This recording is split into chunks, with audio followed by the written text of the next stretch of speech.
Yan, hello guys. Update tayo sa ating tanim na pipino sa tag-init. Yan. At 43 days mula pag punla natin. Picking stage na to lahat guys. Yung tanim natin na pipino. Yan, medyo nahirapan umakyat yung mga tanim natin na pipino hanggang doon sa main na string natin na-install. Yan. Yan. Ang na-harvest natin dito nasa around 400 kilos pa lang yung nakuha natin sa 2,800 hells kapuno. Yan, nasa around 400 kilos pa lang, kaunti pa lang. Yan, manage natin dito, more on dilig talaga tayo dito sa ating mga tanim na pipino.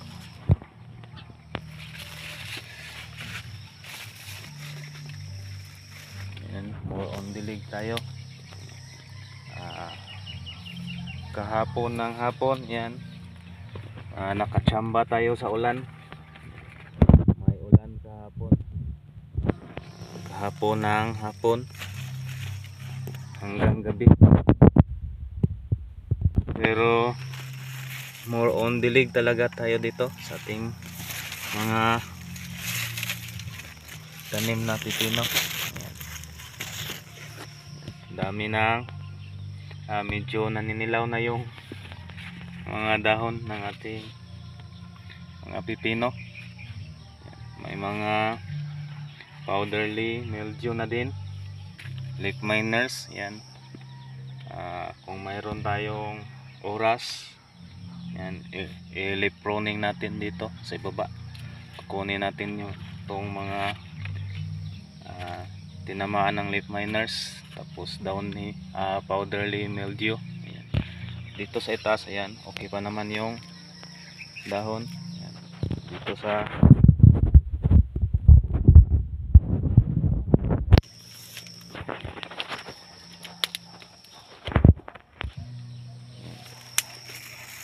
buti na lang inulan. Ayan.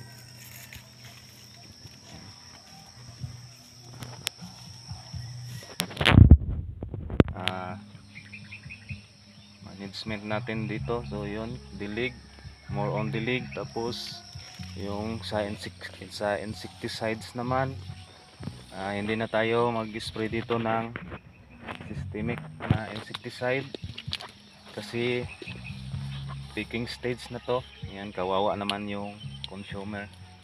Yan, ang spray natin dito yung mga Glen Label na lang na insecticide, yung contact. Kung mag-spray tayo dito ng medyo matapang, yung translaminar lang na insecticide, hindi na tayo mag-spray ng systemic. Yan. Pwede naman tayo ng translaminar at saka contact kasi hindi naman direct ng ating tanim na pipino, kasi na almost ang bunga sa ating pipino nandito lang sa ilalim, nasa gitna.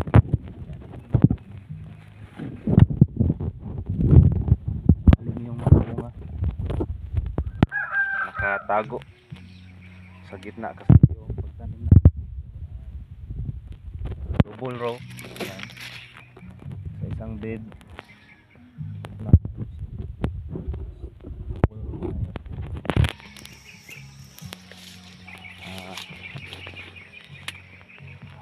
spray tayo dito ng mga foliar para umakyat lang yung ating mga pipino. Nag-spray tayo ng liquefied fertilizer na 30% potassium, 30% nitrogen, 10% phosphate, 10% potassium. Tapos nag-DIY tayo ng foliar na calcium phosphate. Ayan, para Gaganda lang yung dahon. Para medyo kakapal yung cell wall ng mga dahon sa ating pipino. Yan.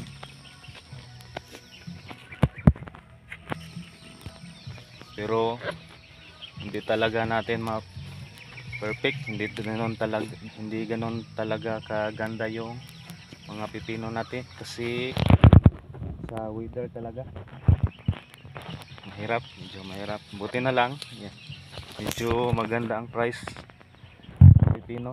Yan.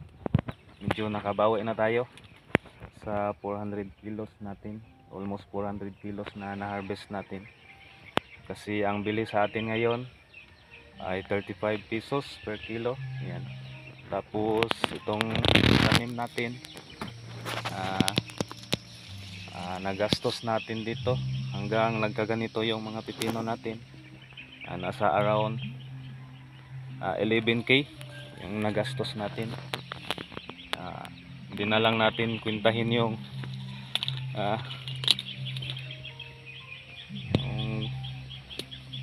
pag aalaga natin dito kasi hands on talaga tayo dito sa ating tanim.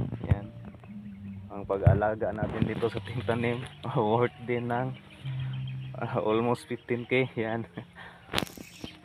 So ayan, thank you Lord kasi inulan tayo at saka nakabawi tayo sa ating tanim. Yan, yung iba kawawa sila kasi failure talaga yung tanim nila dahil sa panahon. Sobrang init talaga, extreme talaga yung init. Tapos hindi sila makakuha ng tubig, wala silang source sa tubig para magdilig sa kanilang tanim. Buti na lang medyo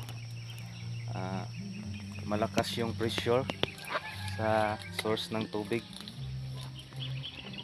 natin kaya nakadilig tayo sa ating mga tanim. Very rare lang talaga yung ulan guys. Yan, assuming kita na tayo viewers. Yan.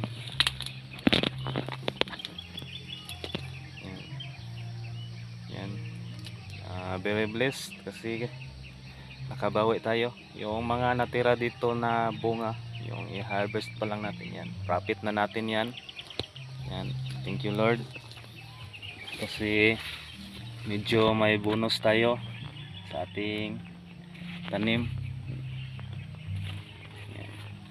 Pero hindi naman ako naghahabol ng mahal na presyo guys. Target lang natin lagi ay yung ano lang, regular price lang. Ayan. Kahit regular price lang, yan, may profit na tayo dyan. Kaunti lang pero at least kahit pa paano, yan, nag-multiply yung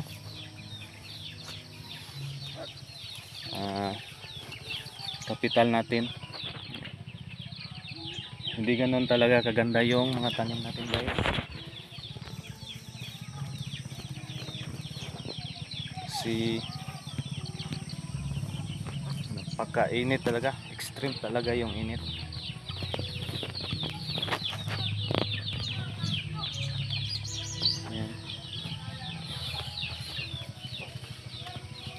Araw-araw tayo dito mag picking guys, harvest, seleksyon sa ating mga pipino. Simula nung 39 days after sowing natin, picking na tayo. Yan, hanggang ngayon, mamaya harvest na naman tayo, seleksyon dito. Hopefully makuha natin yung target natin na average na 1 kilo per puno kasi nasa around 2,800 hills to guys. So hopefully makakuha din tayo ng 2,800 kilos pero sa tingin ko medyo malabo yata kasi sa panahon.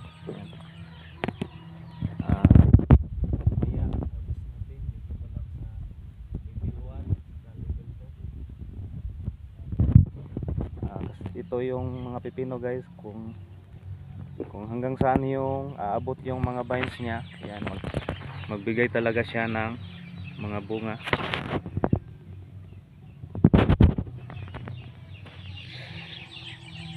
Yan, magbigay talaga siya ng mga bunga.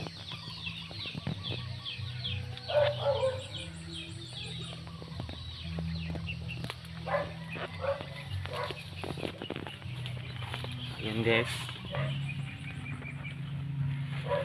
so far may mga bunga naman pero hindi ganon karami, kaya ang target lang natin 1 kilo lang, 1 kilo per puno. Yan, okay na sa atin yan. Hindi na tayo maghanap ng mas marami pa kasi parang tagilid tayo sa weather. Yan, so yan lang guys, hanggang dito na lang yung pagkuha natin ng video sa ating tanim. Yan, mag-update na lang tayo sa ating mga tanim, pati doon sa ating talong, doon sa kabila, next na lang siguro, tapos sa kamatis. Yan, yan, assuming kaita na tayo viewers. Yan, so dito na lang guys. Kung nga pala si GC, nasabing be simple, be humble, work smart, at sipag lang. Yan, para i-bless. Yan, salamat. Happy farming guys.